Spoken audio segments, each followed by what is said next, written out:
السلام عليكم ورحمة الله.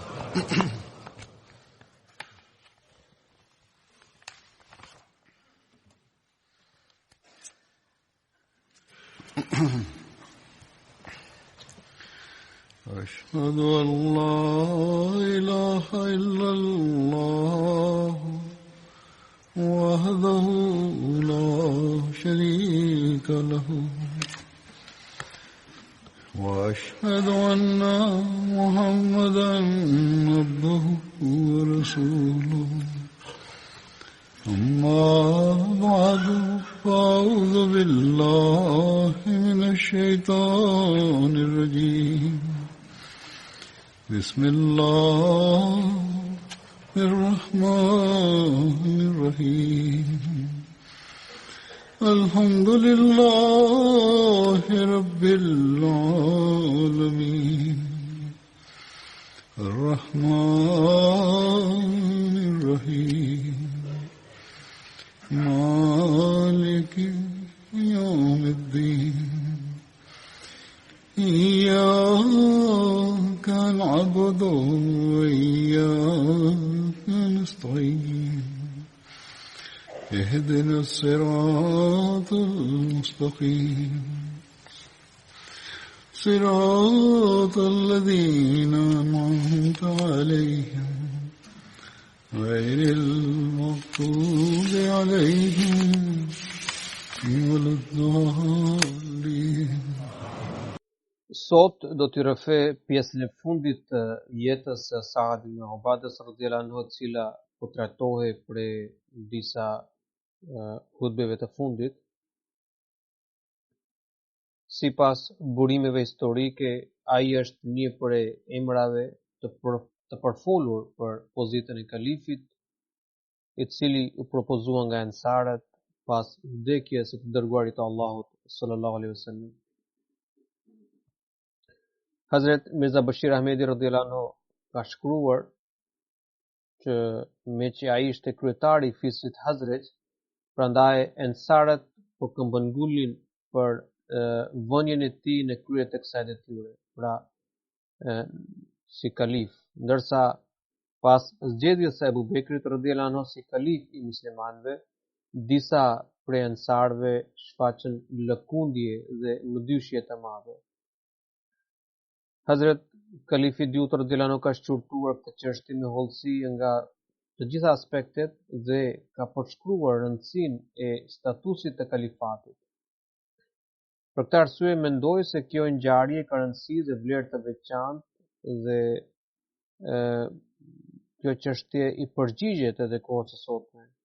Por para se të përcjell shënimin e rëndësishëm të kalifit të dytë radhiyallahu anhu, dua t'ju citoj një hadith dhe një referencë historike. Humayd ibn Abdurrahman radhiyallahu anhu rëfen se ditën kur i dërguari Allahut sallallahu alaihi wasallam ndroi jetë, Ebu Bekri radhiyallahu anhu ndodhe në një lagje të Medinës, pra nuk ishte i pranishëm. Kur erdhi ai, ju afrua trupit të pajet të profetit sallallahu alaihi wasallam, ia largoi pëlhurën nga fytyra dhe i puthi në ballë. Pastaj tha: "U fljofshin prindrit e mi për ju. Keni qenë i dëlir, i fesnik edhe atëherë kur ishit i gjallë dhe tani kur keni ndruar jetë. Pasha Zotin e Qabes, Muhamedi sallallahu alaihi wasallam ka ndruar jetë." Pastaj Ebu Bekri dhe Umeri radhiyallahu anhu nxituan për të shkuar te Sekifa Benu Saida. Ebu Bekri radhiyallahu anhu nisi bisedë, ai citoi nga Kurani famlar të çdo thënie në lidhje me pozitën e ensarëve. Po ashtu përmendi fjalët e të dërguarit të Allahut sallallahu alaihi wasallam, në të cilat ai kishte lëvduar pozitën e ensarëve. Pastaj ju drejtua atyre dhe tha: "Ju e dini se i dërguari Allahut sallallahu alaihi wasallam kishte thënë që nëse njerëzit ecsin në për një luginë ndërsa ensarët në luginën tjetër, unë do të dëshiroja të ecja bashkë me ensarët." Pastaj Abu Bekri radhiyallahu anhu i drejtua Saad ibn Ubadës dhe i tha: "O Saad, ato kujtohet se I dërguari I Allahut sallallahu alaihi wasallam kishte thënë, ndërsa ti aty ishe që kalifati u përket Kureshve, robërit e devotshëm do t'u binden njerëzve fisnik të Kureshve, ndërsa të dobtit do t'i përkrahin njerëzit e lig të Kureshve. Saadi radhiyallahu anhu I përgjigj, po, është e vërtet, ju jeni prijes ndërsa ne jemi në punës. Kjo hadith gjendet në Musned Ahmad ibn Hanbal. Në veprën Tabaqatul Kubra, kjo ngjarje është përshkruar me hollësi. Aty shënohet që pas vdekjes së të dërguarit të Allahut sallallahu alaihi wasallam, Ebu Bekri radhiyallahu anhu I dërgoi një mesazh Saad ibn Ubadas që të vinte për të bërë bet, përderisa populli I tij tashmë e kishte lidhur beslidhjen me kalifin.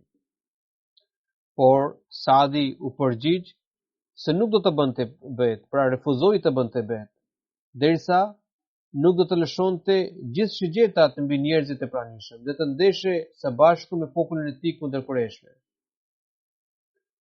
Kur Ebu Bekri radhiyallahu anhu mori lajmin se Saad ibn Ubada refuzon të bëjë bet, Bashir ibn Saadi u drejtua atij dhe tha, o kalif I të dërguarit të Allahut, Saadi po këmbën ngulet në refuzim. Ai nuk do t'i bindet, edhe nëse ju doni të ekzekutoni atë. Madje ai nuk mund të ekzekutohet derisa të mbyten dhe përkrasit e tij nga familja dhe fici. Por nuk do të mjaftojë vetëm poshtja e Banu Saides, do të duhet të shparoset edhe fisi Hazraj. Dhe kjo nuk mund të arrihet pa shkatruar fisin Aus të Ansarëve. Prandaj është e uzës të mos ndërmerret asnjë hap ushtarak apo ndonjë mas disiplinore ndaj Saadit. Shumica e Ansarëve tashmë janë sqaruar në këtë çështje, prandaj Saadi nuk mund të sjellë ndonjë dëm. Domethënë, shumica prej Ansarëve kanë lidhur beslidhje me kalifin e arshëm, me Abu Bekrin radhiyallahu anhu, dhe nëse Saadi akoma nuk ka bërë beslidhje, ai është vetëm një individ I cili mund të injorohet. Ebu Bekri radhiyallahu anhu pranoi mendimin e Beshirit dhe e lë këtë çështje, pra çështjen e Saadit, dhe nuk mori asnjë mas disiplinore ndaj tij. Më vonë në kohën e Omerit radhiyallahu anhu, kur ai u zgjodh kalif I muslimanëve, ai e takoi Saadin në një rrugicë të Medinës.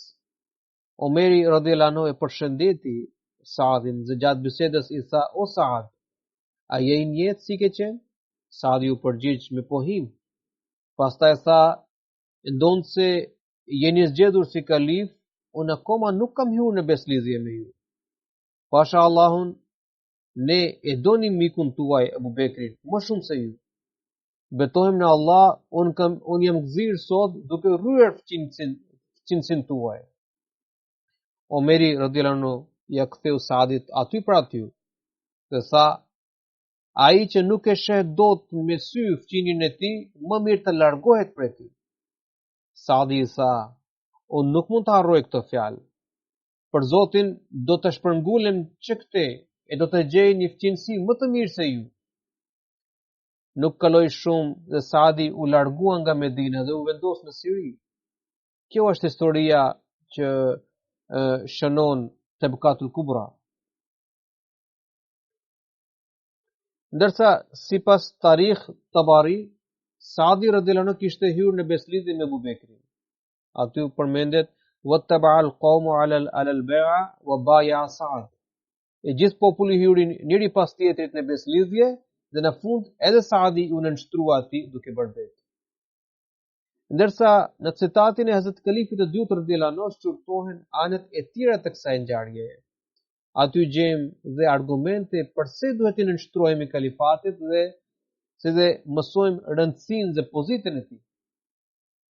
analizojmë shkaqet e të vepruarit të Saadit, pra arsyet që i quhen në këtë hap, në këtë veprim. Hazrat Kalifi i dytë radhiyallahu anhu në një hutbe e ka thënë, një ndër kuptimet të fjalës qatala në gjuhën arabe është për të përzënë dikë dhe për të detyruar dikë të largohet nga vendi. Pas vdekjes së të dërguarit të Allahut sallallahu alaihi wasallam u shfaq një mosmarrveshje midis sahabëve në lidhje me zgjedhjen e kalifatit. Ensarët mbanin qëndrimin që kalifati ishte e drejta e tyre dhe kalifi duhet të ishte nga gjiri i tyre, pra nga gjiri i ensarëve, ose të zgjidhen dy persona për këtë pozitë, përkatësisht nga muhaxhirët dhe nga ensarët.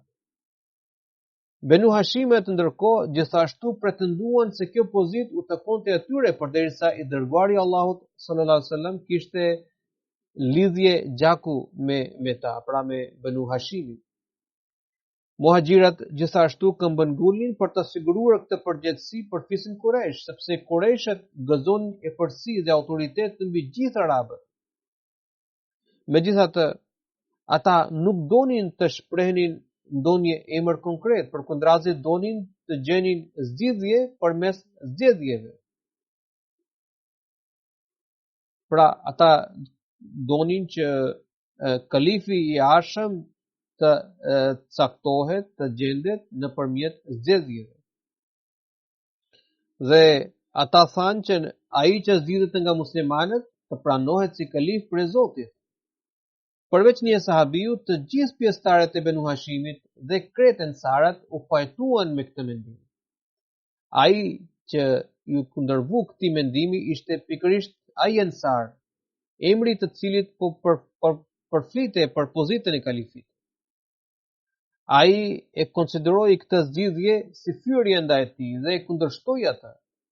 Ai deklaroi hapur qëndrimin e tij se nuk do të hynte në beslidhje me Abu Bekrin radhiyallahu anhu. Në disa libra të historisë lidhur me këtë ngjarje gjejmë një thënie të Omerit radhiyallahu anhu se ai kishte thënë uqtulu Saad, mbyteni Saadin. Megjithatë, as Omeri radhiyallahu anhu dhe as ndonjë sahab tjetër nuk ndërmori këtë veprim ndaj tij. Sipas gjuhëtarëve, përmes këtyre fjalëve Omeri radhiyallahu anhu, pra duke thënë uqtulu Saad ose mbyteni Saadin, Omeri radhiyallahu anhu kishte si qëllim ndërprerjen e lidhjeve dhe marrëdhënieve me Saadin. Pra kërkonte bojkotimin e Saadit. Ky qëndrim mbështetet nga burimet e tjera të historisë, të cilat tregojnë se Saadi vinte rregullisht në xhami, falte i vetëm dhe asnjë nga sahabat nuk bisedonte me të. Kështu, një prej kuptimeve të fjalës qatala është bojkotim dhe ndërprerje e marrëdhënieve shoqërore. Hazrat Kalifi i dytë radhiyallahu anhu e ka shkoqitur fill e përpej këtë çështje. On pak më sipër kam cituar një fragment nga hutbeja e tij, ai thotë: në një hutbe kam folur rreth një sahabiu, pasi që ndroi jetë i dërguari i Allahut sallallahu alaihi wasallam, disa ensar propozuan që kalifi i tij ose pasardhësi i tij të zgjidhet në radhën e tyre, pra në radhën e ensarëve. Por muhaxhirat dhe veçanërisht Abu Bekri radhiyallahu anhu i kundërvu mendimit të tyre, duke argumentuar se nëse një zgjedhje e tillë do t'i sillte nuk do t'i sillte asnjë dobi milletit musliman, sepse ata nuk do të pajtoheshin kur për të zgjedhur prisin e tyre në mesin e ensarëve. Pas ndërhyrjes së Abu Bekrit radhiyallahu anhu, muhaxhirat dhe ensarët u pajtuan për të bërë beslidhje me dikë prej muhaxhirëve dhe përfundimisht ata e zgjodhen unanimisht Abu Bekrin si kryetari i tyre. Hazrat Kalifi i dytë radhiyallahu anhu i referohet hutbes së tij të mëparshme dhe thotë: unë kisha thënë që në kohën kur Saadi shfaqi lëkundje dhe ngurrim për të bindur Abu Bekrit, Omeri radhiyallahu anhu kishte thënë uqtulu Saad, pra Saadi të mbyte. Megjithatë, pas kësaj ngjarjeje as Omeri radhiyallahu anhu dhe as ndonjë sahab tjetër nuk ndërmori një veprim të tillë ndaj tij. Pra nuk e mbytën Saadin. Saadi radhiyallahu anhu jetoi deri në periudhën e kalifatit të Omerit radhiyallahu anhu. Ai ishte shpërngulur nga Medina në Siri, pra në kohën e kalifit të dytë, në kohën e Omerit radhiyallahu anhu, dhe po aty kishte ndruar jetë. Dietarët e hershëm kanë argumentuar që fjala qatala këtu nuk mund të përkthehet si për të marrë jetën, si mbytje, por në kuptimin e bojkotimit. Në gjuhën arabe fjala qatala ka disa kuptime. Ndoshta në gjuhën urdu kjo fjalë përdoret vetëm në kuptimin e vrasjes, mirëpo në arabisht fjala qatala përmban disa kuptime leksikore dhe një prej tyre është bojkotimi. Leksikologët pohojnë që Omeri radhiyallahu anhu nuk ka synuar të mbyte Saadi radhiyallahu anhu, pra përmes këtyre fjalëve ai nuk ka dashur, nuk ka synuar që Saadi të mbyte, ama ka dashur që ai të bojkotohej, ndonse të lihet i lirë, por asnjëri të mos kontaktojë atë, të mos ketë raporte dhe bisedë dhe kontakt me të. Në anën tjetër, nëse fjala qatala të merret në kuptimin e aktit të vrasjes, lind pyetja se Omeri radhiyallahu anhu, i cili ishte sedërmadh, përse nuk ndërmori ndonjë hap për t'i marrë jetën? Jo vetëm ai, por edhe sahabët e lanë në gjendje të lirë. Jo vetëm atëherë, por edhe më vonë, kur Omeri radhiyallahu anhu ishte në krye të kalifatit, ai nuk veproi kundër tij. E gjithë kjo mbështet mendimin që fjala qatala është përdorur këtu në esencën ose në kuptimin e bojkotimit.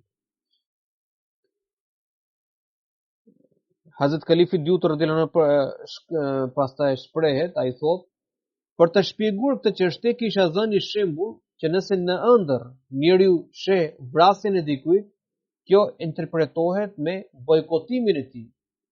Një anëtar i xhamatit më ka treguar për dikë, për një person i cili pas hyt besime kishte thënë që me të vërtet Saadi nuk ishte barbet, mirëpo i kërkohej mendim në çështje të rëndësishme. Ky opinion përmban dy aspekte. Ose ai, pra ky person, synon të përgënjeshtrojë mendimin tim lidhur me kuptimin e fjalës qatala, ose sipas tij mosbindja ndaj kalifatit dhe refuzimi për të hyrë në beslidhje me kalifin nuk qen ka ndonjë hata e madhe, nuk qen ka ndonjë çështje e madhe. Sepse edhe pse nuk ishte barbet, Saadit i kërkohej mendim për çështje të rëndësishme. Një poet ka thënë, të mërd sukhën në guft të bashët, e bo huner në haft të bashët. Pra, meritat dhe të metat e njeriut mbeten të fshehura derisa ai nuk flet, dhe çastin kur ai hap gojën, i zbulohen mangësit në dije dhe intelekt. Duke i referuar personit i cili kishte komentuar mendimin e tij, Kalifi i dytë radhiyallahu anhu ka thënë. Ai thotë, një koment i tillë synon në nënvlerësimin e betit të kalifit dhe bindjes ndaj tij. Ose me këto fjalë qëllon, pra synon të shes mend, pra të mburret të krenohet për dijen e tij. Por në fakt të dyja qëllimet janë të gabuara, që nuk do të arrijnë asgjë. Kjo informacion është aq larg realitetit saqë e bën për të qeshur çdo intelektual. Janë 3 vepra mbi historinë e sahabëve që shquhen në literaturën islame. E para është Tehzib, e dyta është Al-Isaba fi Tamyiz as-Sahaba dhe e treta është Asadul Ghabba fi Ma'rifati as-Sahaba. Këto 3 burime kryesore përkrahin mendimin se Saadi radhiyallahu anhu ishte ndar nga sahabët e tjerë dhe ishte shpërngulur në Siri ku dhe ndroi jetë. Përveç kësaj, disa fjalor të njohur të gjuhës arabe në shpjegimin e fjalës qatala i referohen ngjarjes së bojkotimit të Saadit. Pra, duke dhënë kuptimin e bojkotimit, ata japin për të përforcuar argumentin e tyre, ata japin shembullin e Saadit. Duhet ditur që Saadi është një emër mjaft i përdorur në kulturën arabe. Janë 60 deri në 70 sahabë që njihen me emrin Saad. Saad ibn Waqasi ishte një prej 10 sahabëve të shquar, të cilit i dërguari i Allahut sallallahu alaihi wasallam i kishte dhënë si harit për xhenet që në jetën e tij. Ai ishte caktuar kryekomandant nga Omeri radhiyallahu anhu dhe ishte një antar i njohur i Këshillit të muslimanëve. Kjo tregon që personi i cili kishte tërhequr këtë vërejtje për shkak të mosdijes nuk kishte kuptuar që Saadi, i cili merrte pjesë në Këshillin e muslimanëve dhe të cilit i kërkohej mendim në çështje të rëndësishme, është një person tjetër nga Saad ibn Ubada, i cili ishte shpërngulur në Siri. Pra ky person nxitoi për të komentuar hutben time. Unë nuk kisha folur mbi Saad ibn Abi Waqasin radhiyallahu anhu, i cili ishte muhaxhir, por mbi Saad ibn Ubaden radhiyallahu anhu, që ishte prej ensarve. Përveç tyre janë mbi 60 sahabë me emrin Saad. Arabët kishin shumë pak emra dhe në përgjithësi vetëm një fshat kishte shumë banor me të njëjtin emër. Kur përmendin dikë, ata i referoheshin babait të tij. Për shembull, nuk thoshin vetëm Saad apo Said, por Saad ibn Ubada ose Saad ibn Waqas. Por nëse nuk mund të përcaktohej personi me anë të atësisë, i shtohej edhe vendlindja, dhe nëse nuk dallohej personi akoma, i ngjitej emri i fisit. Meqë emri i Saadit ishte i tillë që mund të ngatrohej me persona të tjerë me të njëjtin emër, prandaj historianët kanë theksuar se ata janë referuar Saadit të fisit Hazrej. Nga kjo arrim në përfundim që personi i cili ka komentuar këtë çështje e ka studiuar përciptas dhe nuk ka kuptuar dallimin e emrave. Me të vërtetë, vërejtjet e tilla nuk i shërben dijes, përkundrazi e nxjerrin në pa ignorancën e vet. Kalifati është bekim kaq i madh sa që mohimi i tij e privon njeriu nga çdo lloj statusi e pozite. Unë kam dëgjuar kalifin e parë radhiyallahu anhu duke folur në të xhami. Pra, në xhamin Aksa, ku kalifi i dytë radhiyallahu anhu mbante këtë hutbë, thotë, unë kam dëgjuar kalifin e parë radhiyallahu anhu duke folur në këtë xhami. Ai shtroi një pyetje retorike dhe tha, a e dini se kush ishte kundërshtari i kalifit të parë? Nëse do të lexonin Kur'anin, do të gjeni se kundërshtari i tij ishte Iblisi. Kur Allahu i Madhërisht e caktoi Ademin si kalif i parë, Iblisi e kundërshtoi ashpër. Pastaj kalifi i parë radhiyallahu anhu tha, unë jam gjithashtu kalif dhe ai që më kundërvihet mua bëhet Iblis. Pastaj kalifi i dytë radhiyallahu anhu në hutbën e tij vazhdon dhe thotë, ndonë se kalifi nuk është i dërguar prej Allahut, por ky parim nuk është i përgjithshëm. Për shembull, Ademi ishte i dërguar i Allahut, si dhe mëkëmbës, pra kalifi i Allahut në tokë. Daudi ishte i dërguar i Allahut dhe një herazi kalif. Mesihu premtuar alayhis salam ishte gjithashtu i caktuar dhe i dërguar prej Allahut, por njëkohësisht edhe kalif. Në një anë, të gjithë të dërguarit e Allahut janë gjithashtu kalif për ti.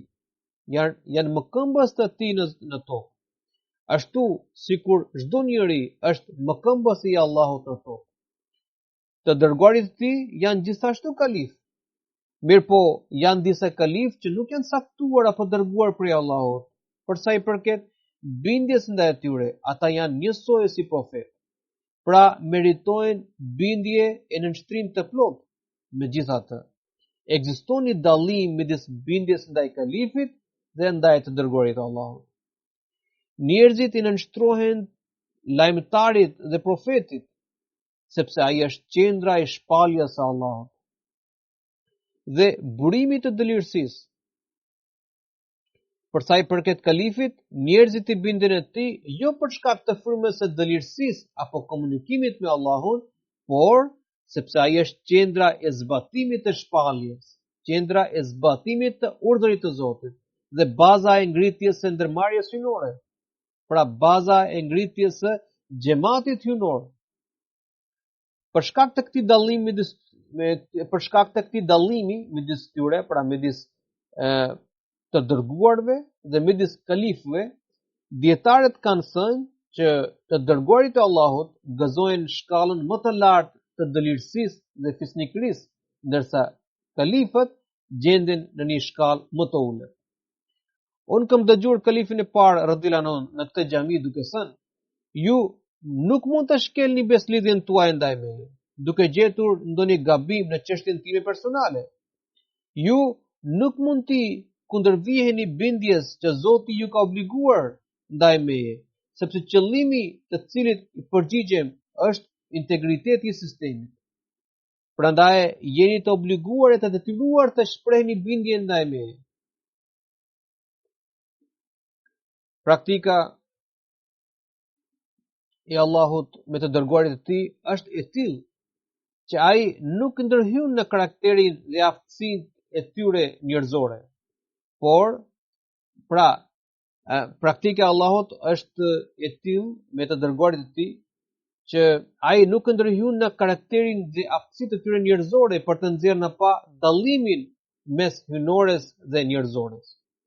Përveç kësaj, edukimi dhe mësimi i umetit është gjithashtu i rëndësishëm. Për shembull, në namaz sehvi sejdha bëhet për shkak të harresës së ndonjë elementi. Ndaj, përmes të dërguarit të Allahut sallallahu alaihi wasallam, umeti mësoi rregullat rreth kësaj mesele.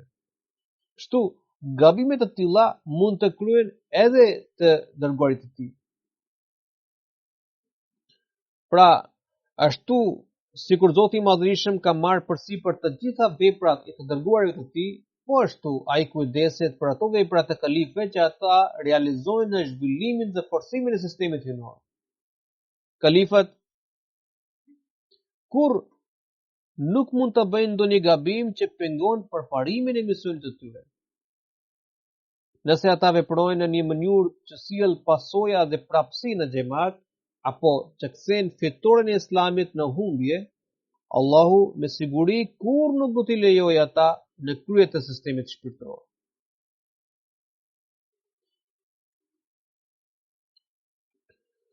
Mbrojtja dhe mbështetja e Allahut do të shoqërojë kalifin e kohës në çdo vepër që forson bashkimin dhe lartëson fenë islame. Nëse ata bëjnë ndonjë gabim, Zoti vetë do të ndreqë atë. Kështu është Allahu i cili përgjigjet për veprat e kalifëve. Kjo tregon që Allahu ka themeluar sistemin e kalifatit. Megjithatë, kjo nuk nënkupton që kalifat janë të pagabueshëm, por Allahu nuk do t'u lërë asnjë gabim e do t'i bëjë që ata të ndreqin çdo lajthitje dhe çdo gabim të realizuar me fjalë apo me vepra. Nëse Allahu nuk u ndreq gabimin, ai me siguri do të asgjësojë pasojat. Nëse kalifat pa dashje bëjnë diçka që mund të sjellë muslimanëve dëme të rrezikshme, apo që mund të shkaktojë rënje apo prapavajtje, Allahu i Madhërisëm me anë të mjeteve të padukshme do të ndryshojë rrjedhojat e atij gabimi. Kështu ai do të bëjë që xhamati të marshojë përpara me hapa të shpejtë dhe të përmbush qëllimin e fshehtë për të cilin ai e kishte shtyr kalifin për të hedhur hapin e gabuar. Figura e profetëve gëzon të dyja cilësitë. Zoti i ka mbrojtur nga çdo gabim apo lartësitje, qoftë e madhe apo e vogël. Ata përbëjnë bazën e zbatimit të ligjit të Zotit, si dhe hedhin themelet e kësaj ndërmarrje. Por kjo nuk do të thotë që çdo kalif me dojmos nuk duhet të jetë shëmbëltyra e devotshmërisë dhe dëlirësisë. Ndoshta ai nuk u ngjan e vlijave në dëlirësi apo në disa vepra të mira.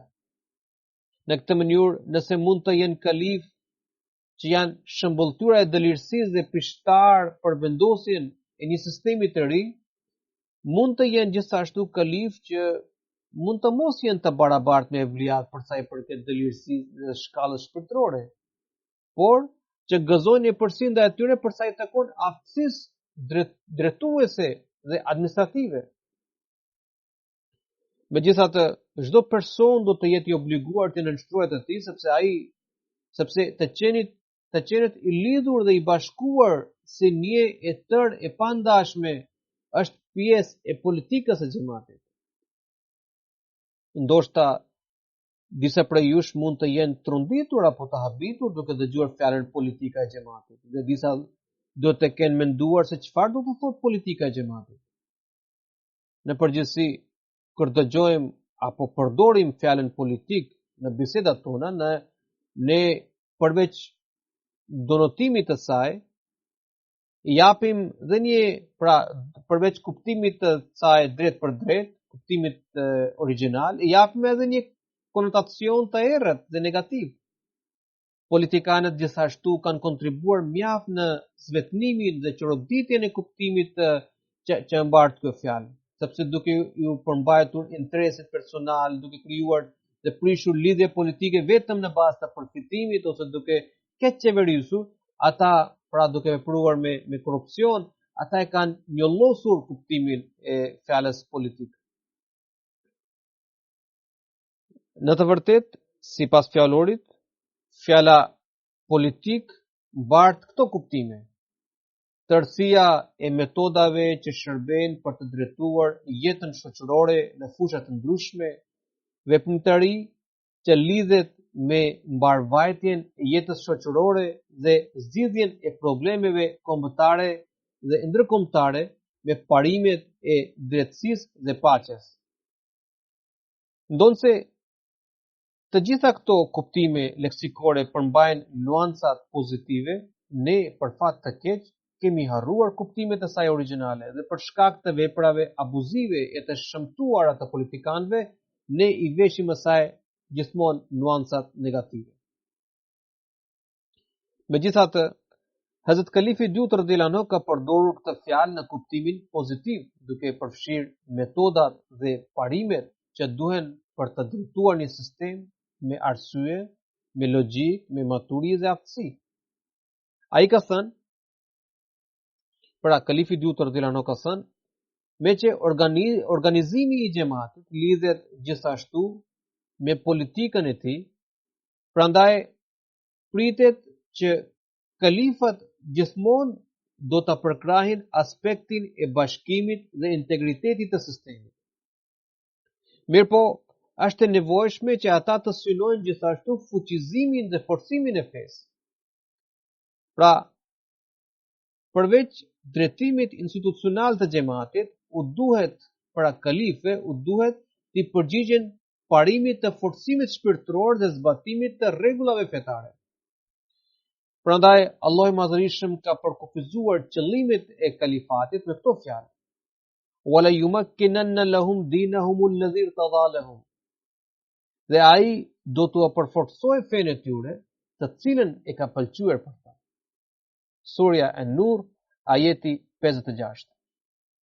Fenë që përfaqësojnë kalifat është në mbrojtjen e Allahut, por kjo mbrojtje është e kufizuar dhe i vogël. Kalifat mund të gabojnë në çështje dytësore dhe mund të mos pajtohen me njëri tjetrin, por në ato çështje që nuk kanë ndonjë rëndësi të veçantë.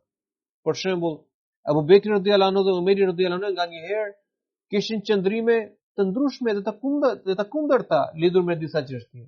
Madje edhe sot e kësaj dite ummeti nuk ka një qëndrim uniform për disa çështje. Por kjo kontradikt apo mospërpusje evidentohet gjithmonë në çështje të vogla dhe kursesi në parimet themelore. Në parimet kryesore dhe në bazat e fesë, kalifët qëndronin të bashkuar dhe shërbejnë si udhërues për mbar njerëzimin. Prandaj mendimi që një besimtar i cili ka refuzuar të bindet kalifit dhe nuk pranon të hyjë në beslidhjen e tij, të konsiderohet të jetë në të njëjtën shkallë sikur ai që ka bërë bet, është një mendim i pa bazë. Çdo kush që mendon në këtë mënyrë nuk ka kuptuar asgjë nga beslidhja, beti dhe organizimi i xhamatit. Për sa i përket konsultimit, duhet ditur që personi të aftë i cili është specialist për një fushë të saktuar me përvojë të gjatë mund t'i kërkohen mendime dhe vlerësime për probleme të saktuara, edhe pse ai nuk përkon me fen tonë. Njëherë Mesih premtuar selam kishte marrë shërbimin e një avokati anglez, por kjo nuk do të thotë se ai i kishte kërkuar mendime për çështjet fetare. Kur zhvillua lufta e Ahzabit, pra lufta e Hendekut, i dërguari i Allahut sallallahu alaihi wasallam i kërkoi mendim Salman al-Farsi radhiyallahu anhu dhe pyeti se si zhvillohet lufta në vendin e tij. Ai tregoi që në Persi ata hapin Hendek për të penguar përparimin e ushtrisë armike. I dërguari i Allahut sallallahu alaihi wasallam e pëlqeu këtë mendim dhe kështu u hap një Hendek rreth e përqartë Medinës. Për shkak të këtij Hendeku, kjo luftë njihet në histori si betejë e Hendekut. Edhe pse Salmani radhiyallahu anhu i dha mendim profetit sallallahu alaihi wasallam rreth metodës së luftës, por nuk mund të themi asesi që Salmani ishte më i aftë në taktikat dhe përvojat ushtarake. Madje jo vetëm atëherë, por edhe më vonë, gjatë kohës së kalifëve të drejtë, Salmani nuk u emërua si kryekomandant i ushtrisë, edhe pse ai kishte jetuar gjatë. Hazret Kalifi II radhiyallahu anhu për të sqaruar akoma jep një shembull nga jeta e tij. Dhe thotë, unë isha i sëmur, prandaj konsultohem unë kur jam i sëmur, konsultohem me disa mjek anglez. Tani kjo nuk do të thotë që unë u kërkoj mendimin e detyrat e kalifatit, ose i konsideroj ata në të njëjtën shkallë si sahabët e Mesihut të premtuar alayhis salam. Nëse unë u kërkoj mendim sahabëve të Mesihut të premtuar alayhis salam, kjo nuk do të thotë që të kërkuarit mendim nga një person i jashtëm dhe nga sahabët e Mesihut të premtuar alayhis salam që kanë njësoj. Padyshim, sahabët e Mesihut të premtuar alayhis salam gëzojnë një pozitë më të lartë. Nëse i kërkoj mendim një mjeku i jashtëm, kjo tregon vetëm këtë që i kam kërkuar mendim vetëm në fushën e mjekësisë. Le të supozojmë se vërtetohet se Saadit radhiyallahu anhu i kishin kërkuar mendim për ndonjë çështje materiale, në të cilën ai kishte përvojë dhe njohuri të gjerë. Prapse nuk mund të themi që ai merrte pjesë në konsultim, sepse nuk gjejmë asnjë hadith sahih që tregon për pjesëmarrjen e Saad ibn Ubadas nëpër kuvendet e muslimanëve ku i kërkohej mendim për çështje të caktuara. Një vështrim i përgjithshëm mbi transmetimet lidhur me historinë e tij na çojnë në përfundimin që Saad ibn Ubada ishte shpërngulur nga Medina dhe që ai kishte ndruar jetë në Siri. Ai ishte larguar nga qendra e Islamit, prandaj sahabat e vlerësonin lëvizjen e tij si diçka negative. Pas vdekjes së tij, disa sahabë shprehën se Saadin e kishin mbytur engjet apo gjindet, dhe kështu edhe vdekja e tij u konsiderua jo mirë, me përfundim jo të mirë. Ndonse engjëli i Zotit ja merr shpirtin njeriu. Pra çdo kujt, por përmendja e engjëve të gjindeve në mënyrë të posaçme në ngjarjen e vdekjes së Saadit tregon që sahabat mendonin që nëse Zoti ja kishte marrë shpirtin me urdhrin e tij të veçantë me qëllim që ai të mos bëhej shkak i përçarjes midis muslimanëve. Ai ishte prej sahabëve të Bedrit dhe Zoti nuk deshi që të shkaktonte përçarje. Pra Saadi të shkaktonte të mbillte përçarje në mesin e muslimanëve, apo të shkaktonte hipokrizi dhe armiqësi midis muslimanëve, dhe kështu të binte nga pozita e tij që ai gëzonte për shkak të shërbimeve të tij në Islam, për shkak të kontributeve të tij në fillim të Islamit. Kalifi dytë radhiyallahu anhu gjithashtu ka thënë që këto transmetime tregojnë se sahabat nuk respektonin më Saadin ashtu siç u takonte për shkak të pozitës së tij. Sigurisht sahabat ishin të pakënaqur nga veprimet e tij. Prandaj ata ishin shprehur se engjëjt apo gjindet e kishin mbytur Saadin. Madje librat tregojnë që ata kishin përdorur fjalë më të ashpra se këto që nuk mund të përmenden. Mendimi që dikush mund të gëzojë respekt e të ruajë pozitën e tij në shoqërinë muslimane, edhe pse ai e refuzon kalifatin dhe nuk hyn në beslidhje me kalifin e kohës, është krejtësisht i gabuar dhe i pabazë. Një mendim i tillë bie ndesh me doktrinat e Islamit. Çdo kush që përkran një mendim të tillë nuk ka kuptuar asgjë nga koncepti i betit. Saadi radhiyallahu anhu kishte ndruar jetë në Huran të Sirisë. Ngjarja e vdekjes së tij kishte ndodhur 2 vjet e gjysmë pas zgjedhjes së Umerit radhiyallahu anhu në krye të kalifatit. Sipas Ibn Hajar Asqalanit, Saadi radhiyallahu anhu kishte ndruar jetë në qytetin Besri, i cili ishte qyteti i parë që kishin sunduar muslimanët në Siri.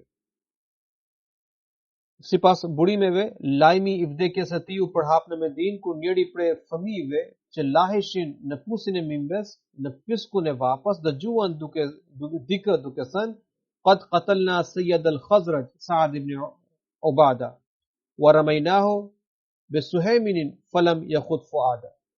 Ne kemi mbytur Sa'd ibn Ubadan, kryetarin e fisit Hazret. Ne qelluam 2 shigjeta dhe nuk gabuam për të goditur zemrën. Fëmijët u trembën, por njerëzit nuk e harruan atë ditë dhe më vonë vërtetuan se ishte e njëjta ditë kur Saadi kishte ndruar jetë në Siri. Sipas historisë, Saadi ishte ulur për të kryer nevoja kur dikush e sulmoi dhe e vrau në vend. Kjo ngjarje kishte ndodhur gjatë kohës së kalifatit të Umerit radhiyallahu anhu.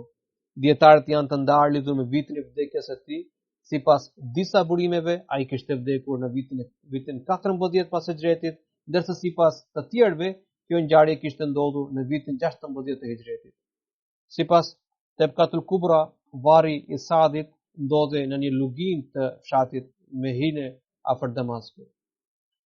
Tani do të flas rreth 2 anëtarëve të xhamatit, të cilët kanë ndruar jetë dhe sot pas namazit do të udhëheq namazin e xhenazës. I pari është Sayyid Muhammad Sarwar Shah Sahibi, i cili ka ndruar jetë më 8 janar 2020 në moshën 85 vjeçare. Inna lillahi wa inna ilaihi raji'un. Ai ishte antar i organizatës qendrore të xhamatit në Qadian, që njihet si Sadr Anjuman Ahmadiyya Qadian.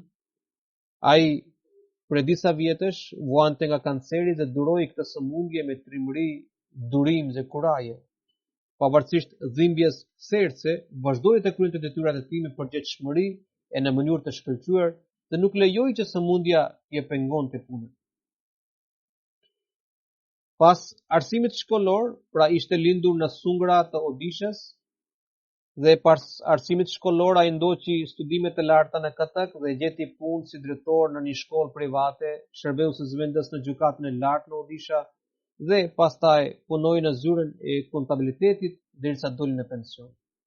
Në vitin 1995, pas daljes në pension, ai dedikoi veten në shërbim të xhamatit dhe vitin tjetër Hazrat Kalifi 4 rahimullah i besoi disa detyra.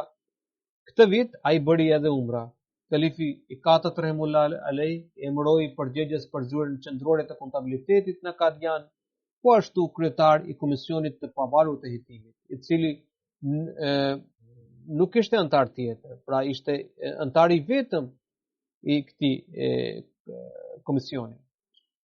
Ai përmbushi këtë përgjegjësi deri në fund të jetës, ndjeri shërbeu për 9 vjet si kryetar i bordit të arbitrazhit, pra Qaza Board. Përveç kësaj ai ishte kryetar dhe antar në shumë komitete të rëndësishme. Hazrat Kalifi 4 rahimullah i kishte shprehur kënaqësi për punën e tij dhe në një letër i kishte shkruar që Ju po punoni në mënyrë të shkëlqyer. Allahu ju shpërblef në të mirat. Më pëlqen si shprehni mendimin tuaj pas një frikë dhe droje dhe analizoni çështjen me imtësi dhe zbuloni anët e fshehura. Vazhdoni të punoni sipas programit tuaj dhe askush nuk mund t'i pengojë në detyrën tuaj. Kryetari aktual i bordit të arbitrazhit nga India ka shkruar që Indieri kishte marrëdhënie të përzemërta me të gjithë punonësit e zyres. Ai gjithmonë mundohej të hetonte çështje me imtësi dhe të jepte gjykim pa vonesë. Ai shkurtonte dosje me mjaft kujdes dhe përpiqej të vendimi të bazohej në drejtësi, në çështje delikate jepte vlerësim dhe mendim të qartë. Për çështje të tilla i kërkonte ndihmë Allahut me anë të lutjeve. Dhëndri i tij, Dr. Tariq Ahmed, është shefi i spitalit Nur në Kadian dhe shkruan: Indieri e falte rregullisht namazin e tahajjudit, ndërsa namazet e tjera i falte në xhamin Mubarak. Vitet e fundit nuk kishte më fuqi për të ecur, prandaj shkonte në xhami duke u mbështetur të tjerët për të falur namazin e xumas, gjithmonë gjende në rreshtin e parë dhe pas namazit akshame deri në yatsi bënte tasbih dhe falte nafile në xhami. Djali i tij më i vogël, Sayed Mahmud Ahmed, po shërben si farmacist në spitalin Nur, ndërsa dy zëndur, Sayed Tanvir Ahmed Sahibi dhe Dr. Tariq Ahmed Sahibi, kanë dedikuar jetë edhe dhe po shërben në Kadian. Indieri gjithashtu kaloi një jetë të thjeshtë dhe modeste. Ai respektonte dervishët e Kadianit dhe sillej me dashuri me studentët e Xhamia Ahmedia. Nderonte dietarët e xhamatit. Allahu i lartësoft të ndjerit shkallët në xhenet dhe u mundsoft pasardhësve të tij për të ndjekur gjurmët e tij. Gjenaza e dytë i përket zonjës Shokët Gohar Sahiba, bashortes së Dr. Latif Ahmed Qureshi dhe vajzës së Molana Abdul Malik Khan Sahibit nga Pakistani. Ajo ka ndruar jetë më 5 janar në Rabwa, Pakistan, në moshën 77 vjeçare. Inna lillahi wa inna ilaihi raji'un. Ajo ishte anëtare e sistemit të testamentit. Ishte lindur në Agra të Indis, ku shërbente babai i saj, Maulana Abdul Malik Khan Sahib, si murabbi, si misionar. Pastaj për disa vjet bashkë me prindrit e saj, ajo jetoi në Hyderabad të Indis. Pas krimit të Pakistanit, ose pas ndarjes së Indis, familja e saj ishte shpërngulur në Karachi, në Pakistan. Ishte mjaft e zgjuar, prandaj kreu arsimin shkollor me rezultate të shkëlqyera, që nga mosha e re kishte dëshirë të shërbente xhamatit dhe ishte përgjithëse për nasirat, pra për vajzat e vogla ahmediane në Karachi, edhe fal përpjekjeve të saj, kontributeve të saj, Karachi kishte arritur vendin e parë në renditjen e veprimtarisë organizatës vajzave në xhamat. Pas martesës me Dr. Latif Qureshi në vitin 1961, ajo u vendos në Angli, ku ai bashorti i saj ndiqte studimet e larta në mjekësi. Pas përfundimit të arsimit, Dr. Latif Qureshi i shkroi kalifit të tretë radhiyallahu anhu duke kërkuar porosin për jetën profesionale, dhe kalifi i tretë, rahimullah aleh, e porositi të kthehej në Pakistan dhe të shërbente në spitalin Fazl Umar. Së bashku me bashortin e saj, ajo me gëzim të madh nisi shërbimet e saj. Ka kontribuar veçanërisht në organizatën e grave. Unë besoj që çdo burr apo grua që jeton në Rabwa është dëshmitar për shërbimet e saj. Nëna ime, Sahibzadi Nasira Begum Sahiba, ishte kryetare e lejnës në Rabwa dhe kishte zgjedhur të ndjeren zonjën Shokët Gohar si sekretare e përgjithshme për organizatën e grave për qytetin Rabwa. Ajo realizoi këtë detyrë për 15 vjet dhe përmes përvojës së fituar gjatë kësaj periudhe, kreu detyrat e saj me një aftësi të lartë drejtuese. Më vonë shërbeu si sekretare e përgjithshme në Këshillin Kombëtar të Lajnës Maila Pakistan. për shkak të gjendjes shëndetësore nuk mundi të vazhdonte detyrat e lexhjes, megjithatë nuk humbte ndonjë mundësi për të kontribuar në çfarë do lloj mënyre. Doktor Kureshi ka shkruar që e ndjera u tregua një bashkëshorte shembullore, një nën e shkëlqyer, një motër e përkryer dhe një vajzë ideale gjatë jetës bashkëshortore 50 vjeçare. Doktor Kureshi ka harruar të shkruajë diçka. E ndjera ishte gjithashtu një nuse e përkryer. Vjeri dhe vjera e saj jetonin me të, madje janë të gjallë edhe tani. Ajo u shërbeu në sëmundje dhe pleqëri dhe u kushtoi dashuri dhe vëmendje si prindrit e saj. Kështu, ajo është ndarë nga jeta pas një jete të pasur dhe shembullore. Sëmundja e saj e shoqëroi për një kohë të gjatë, megjithatë ajo vazhdoi të kujdesej për detyrat e saj në shtëpi dhe jashtë. Nuk u ankua kurrë për dhimbjen dhe vajtjen e saj dhe pranoi çdo sfidë me guxim dhe kuraje. Kishte një lidhje të sinqertë me kalifatin. Përveç bashkëshortit të saj, doktor Latif Ahmed Kureshi, e ndjera ka lënë pas 3 djem dhe 2 vajza. Për fëmijëve 2 djem dhe 1 vajzë janë doktorë, ndërsa 1 djalë është inxhinier. Ata kanë sakrifikuar pra prindërit të 2 prindërit kanë sakrifikuar për të arsimuar fëmijët e tyre. Një nga vajzat e saj i kishte thënë që përse nuk blinte ndonjë stoli apo veshje për veten. Ajo i u përgjigj se kur sente para për t'u mundsuar arsimin e lartë fëmijëve. Ajo gjithashtu u tha që nëse ata arsimoheshin dhe bëheshin të suksesshëm dhe të dobishëm për xhamat dhe shoqëri, atëherë kjo do t'i jepte më shumë kënaqësi se stoli apo veshje të bukura. Kishte lidhje të veçantë me Zotin. Shpesh shikonte ëndra që dilin të vërteta. Fëmijët e saj kanë shkruar ngjarje të tilla. Për shembull, ajo kishte njoftuar vajzën e saj se do të regjistrohej në një kolegj të caktuar mjekësie dhe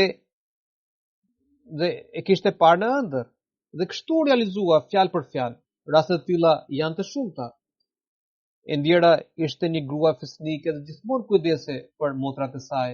Djali i saj, Abdul Malik, ka shkruar që nëna e tij shërbente për xhamat me vetmohim dhe përkushtim. Gjatë kohës që shërbente në organizatën e grave, rrugën prej zyrës së Lexhnes deri në shtëpinë e saj në lagjen Darul Ulum, shumë herë kishte bërë me këmbë në piskun e vapës. Tek asnjëherë nuk shprehu ankesë për këtë. Në rastin e Bajramit, përgatiste ëmbëlsira në shtëpi dhe u dërgonte fëmijëve të afërt e të largët. Ajo gjithmonë thoshte që nëse jemi të lidhur me besimin, Allahu kurrë nuk do të na çojë në humbje. Vajza e saj që jeton në Amerikë me bashkëshortin dhe fëmijët e saj ka shkruar që nëna e saj i kishte porositur që të ushqente fëmijë me dashuri dhe raporte miqësore, për të ruajtur ata nga ndikimi i kulturës së jashtme, pra nga ndikimi i kulturës perëndimore. Ajo shpesh i thoshte për të krijuar një atmosferë të ngrohtë e të këndshme familjare, që fëmijët të kënaqeshin në shtëpi dhe të harxhonin më shumë kohë në shtëpi. Vajza e saj ka shkruar gjithashtu se një herë kur vajzat e tjera i kishin bojkotuar në kolegj për shkak të se ishte ahmediane, nëna e saj kishte ngushëlluar dhe i kishte thënë kuraj me fjalë të ngrohta dhe i kishte thënë se të gjithë të dërguarit e Allahut kanë përjetuar kundërshtime dhe përndjekje të ashpër. Prandaj ajo duhet të gëzojë se Zoti i ka dhënë mundësi të ndjekë këtë rrugë të ndritur. Nëse do të pasonte ndonjë të keqe vetëm për shkak të ahmediatit, Zoti me siguri do t'i dhurojë bekime e suksese të pallogaritshme. Ai shkruan që Zoti jo vetëm që më dha sukses, por bëri që ato vajza që më kundërshtonin dhe shqetësonin ngelen në provim. Allahu ja lartësoft të ndjerës shkallët në xhenet dhe u mundësoft fëmijëve të ndjekin gjurmët e saj. Allahu i bëft të dëlirë shërbëtor të xhamatit dhe besnikët e kalifatit.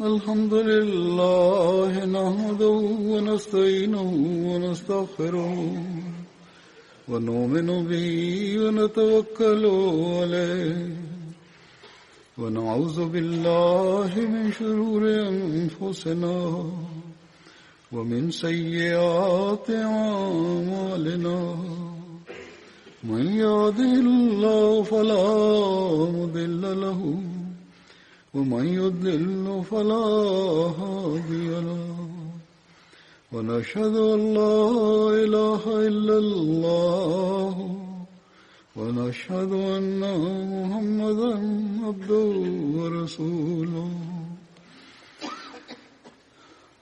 عباد الله رحمكم الله إن الله يأمر بالعدل والإحسان وإيتاء ذي القربى وينهى عن الفحشاء والمنكر والبغي يعظكم لعلكم تذكرون اذكروا الله يذكركم وادعوه يستجب لكم ولذكر الله أكبر